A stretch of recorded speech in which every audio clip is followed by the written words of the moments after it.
Ladies and gentlemen, Jerry Bruckheimer. Thank you. Thanks for having me. It's a pleasure to be with you this morning. Jerry, or this afternoon, whatever it is. Yeah, it's morning. It's early. You're so associated with action pictures and stuff.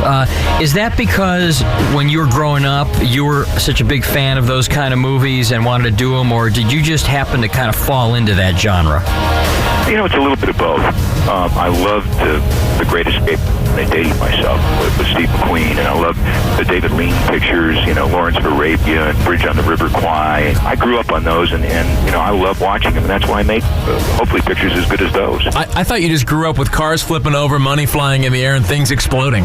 Well, that's what's come with me. That's what's happened to me. It was a real change. I'm sure it's a good thing. Yeah, it kind of took a lot of people by surprise when you heard Jerry Bruckheimer was doing a movie called Remember the Titans. Low budget, no explosives, things aren't blowing up, people aren't flying all over the place except for people tackling people. But an incredible movie that has just captured a lot of people's hearts already. I mean, just the people that have seen it in the last week, nothing but rave reviews. And on a movie that was a very small budget and a pretty intense script. No, you're absolutely right, and we were very fortunate to spend time in Atlanta. That's where the picture was filmed. So whoever sees it was listening will notice some similarities to the movie to where they live.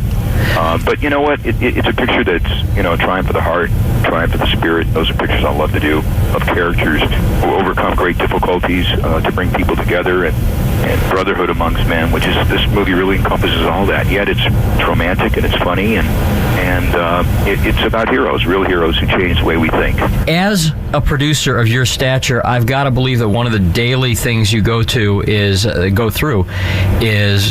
actors trying to get you their resume, their picture. Is that a daily occurrence?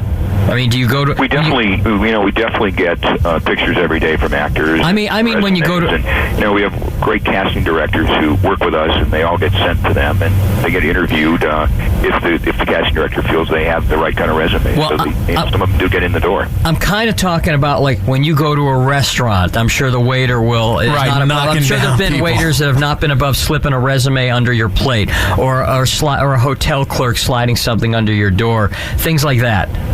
That definitely happens, but only in California, only in Los Angeles or in Hollywood. It doesn't happen in the rest of the country, which is fortunate for me because, actors, you recognize them right away. Producers, you usually don't know. So right. I'm kind of lucky that my face hasn't been pasted all over the country. Otherwise, it'd be a lot worse. Has there ever been one that slipped you something that you went, you know what, this person's got this look that I'm looking for? It's definitely happened. In fact, we've hired people off the street that had never acted before and had no ambitions to act, just had the right look and the right feel. That happens quite often. Anybody worth noting? Nobody that's really, gotten to the top or somebody you would know, but a lot of small parts. You've worked with so many actors, great actors of our generation. Was there one that brought really more to the table in their role than you even expected? You know what? It's real interesting because the really good ones do it all the time. Denzel Washington worked so hard on our script with us and with the director to make the picture as good as it came out. Tom Cruise does the same thing. Eddie Murphy, when he did Beverly Hills Cop, he made up a lot of those lines. He does wonderful stuff. Nick Cage, another one who works really hard and every day comes up with new ideas. Same thing with Will Smith and Martin Lawrence. The reason they're so successful and they're such big stars is because they got enormous talent, not only in front of the camera, but they got great heads for story, character, and themes.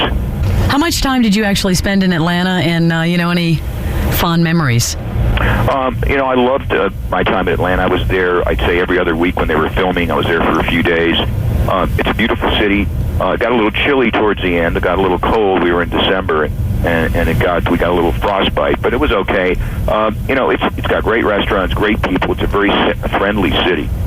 Give us like an idea, what you as the producer goes through on a daily basis. Like for instance, today, we're talking to you in France. Are you working there? Are you on vacation? No, we have a television show called CSI that I came to promote the show for the foreign buyers, so I'm here working. Your phone must just ring, nonstop.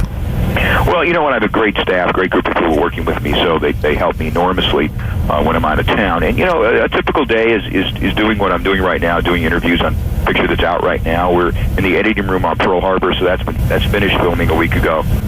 So the director's in there cutting the movie, doing the visual effects for it. And we were also preparing a bunch of other films that will start either the end of this year, beginning of next year. So I'll be on script conferences, I'll be returning phone calls, I'll be trying to convince directors and actors to in our films. We're talking to Jerry Bruckheimer. What drew you to Remember the Titans? Such a departure. And the emotion and the fact that these two coaches changed these kids' lives for the better. They're our real heroes. They changed the city from burning up because as this team came together, so did the city of Alexandria. When they watched these kids from different backgrounds and different races actually start winning together and liking each other when initially they didn't. They said if these kids can do it and go on to be the number 2 team in the country, why can't our city get along?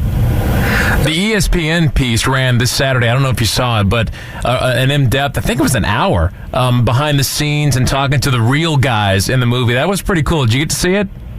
Yes, I did. Yeah, it was a wonderful piece, and you know I've had the good fortune to meet all the real players and spend some time with them, and it's so emotional when you talk to them and you see how it's changed their lives. How a lot of these kids, chances are, would have never gone to college or had a break. There's one great story about a defensive back who was a A-plus student, lived in the projects, very poor part of town, and the coach, he wasn't a great football player, but had enormous determination. He also had another cornerback who was a great football player, but not a great student. And when Duke came running to hire to bring the great football player in, he convinced him to hire the kid who was the straight A student also, and he made him a package. The music and everything is it's laid together so perfectly to evoke emotion. It's just very well done. How wrestling really works and how you get the ratings. Eric Bischoff and Conrad Thompson explain on 83 Weeks. There's no creative strategy that would allow AEW to execute on the mission of being different than WWE. And if you're not doing anything different, you're either better than, or you're less than, or you're different than. And so far, AEW is less than. There has to be something different. And I don't know what that is, to be honest with you. 83 Weeks on YouTube or wherever you listen.